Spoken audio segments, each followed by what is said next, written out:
ಗೆಳೆಯರೇ ನಮಸ್ಕಾರ. ಈ ಒಂದು ಕ್ಲಾಸಲ್ಲಿ ಭಾಷೆಗೆ ಸಂಬಂಧಪಟ್ಟಿರುವಂತಹ ಪರೀಕ್ಷೆಯಲ್ಲಿ ಕೇಳಬಹುದಾಗಿರ್ತಕ್ಕಂಥ MCQsಗಳ ಆಧಾರದ ಮೇಲೆ ಮಾಹಿತಿಯನ್ನು ತಿಳಿದುಕೊಳ್ಳೋಣ. ಭಾರತ ಸಂವಿಧಾನದ 7ನೇ ಭಾಗದಲ್ಲಿ 343ರಿಂದ 351ನೇ ವಿಧಿ ಏನಿದೆಯಲ್ಲ, ಇಲ್ಲಿ ಭಾಷೆಗೆ ಸಂಬಂಧಪಟ್ಟಿರ್ತಕ್ಕಂತಹ ವಿಶೇಷ ಪ್ರಾವಧಾನವನ್ನು ಮೆನ್ಷನ್ ಮಾಡಲಾಗಿರುವಂಥದ್ದು. ಇದು ಮೊದಲನೇ ಪಾಯಿಂಟ್. ಎರಡನೇ ಪಾಯಿಂಟ್ ಏನು ಅಂದರೆ, ಇದನ್ನು KS ಎಕ್ಸಾಮಲ್ಲೂ ಕೂಡ ಪ್ರಶ್ನೆಯನ್ನು ಕೇಳಲಾಗಿತ್ತು. ಭಾರತ ಸಂವಿಧಾನದ 350A ವಿಧಿಯನ್ವಯ ಭಾರತದಲ್ಲಿರುವಂಥ ಪ್ರತಿ ಮಗುವು ಕೂಡ ಮಾತೃಭಾಷೆಯಲ್ಲಿ ಶಿಕ್ಷಣವನ್ನು ಪಡೆಯಬೇಕು ಎನ್ನುವಂಥ ವಿಶೇಷ ಪ್ರಾವಧಾನವನ್ನು ಇಲ್ಲಿ ಮೆನ್ಷನ್ ಮಾಡಲಾಗಿರುವಂಥದ್ದು. ಇದನ್ನು ಪಾಯಿಂಟ್ಔಟ್ ಮಾಡ್ಕೊಳ್ಳಿ, ಇದನ್ನು ಪರೀಕ್ಷೆಯಲ್ಲಿ ಕೇಳಲಾಗಿದೆ. ಇದಾದ ನಂತರ 341ನೇ ಉಪವಿಧಿಯ ಪ್ರಕಾರ ದೇಶದಾದ್ಯಂತ ಹಿಂದಿ ದೇವನಾಗರಿ ಲಿಪಿಯಲ್ಲಿರ್ತಕ್ಕಂಥ ಹಿಂದಿಯನ್ನು ಬಳಕೆ ಮಾಡಬೇಕು ಎನ್ನುವಂಥದ್ದು ಮತ್ತು ಅಧಿಕೃತವಾಗಿ ಬಳಸಬೇಕು ಎನ್ನುವಂಥ ವಿಷಯವನ್ನು ಮೆನ್ಷನ್ ಮಾಡಲಾಗಿರುವಂಥದ್ದು.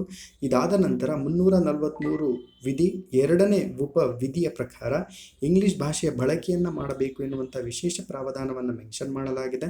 343 ವಿಧಿ 2ನೇ ಉಪವಿಧಿಯ ಪ್ರಕಾರ ಇಂಗ್ಲಿಷ್ ಭಾಷೆಯನ್ನು ಮತ್ತು ದೇವನಾಗರಿ ಲಿಪಿಯಲ್ಲಿರ್ತಕ್ಕಂತಹ ಹಿಂದಿಯಲ್ಲಿ ಇರುವಂತಹ ಸಂಖ್ಯೆಗಳನ್ನು ಬಳಸಬೇಕು ಎನ್ನುವಂಥ ವಿಶೇಷ ಪ್ರಾವಧಾನವನ್ನು ಈ ಒಂದು ಸಂವಿಧಾನದಲ್ಲಿ ಮೆನ್ಷನ್ ಮಾಡಲಾಗಿರುವಂಥದ್ದು.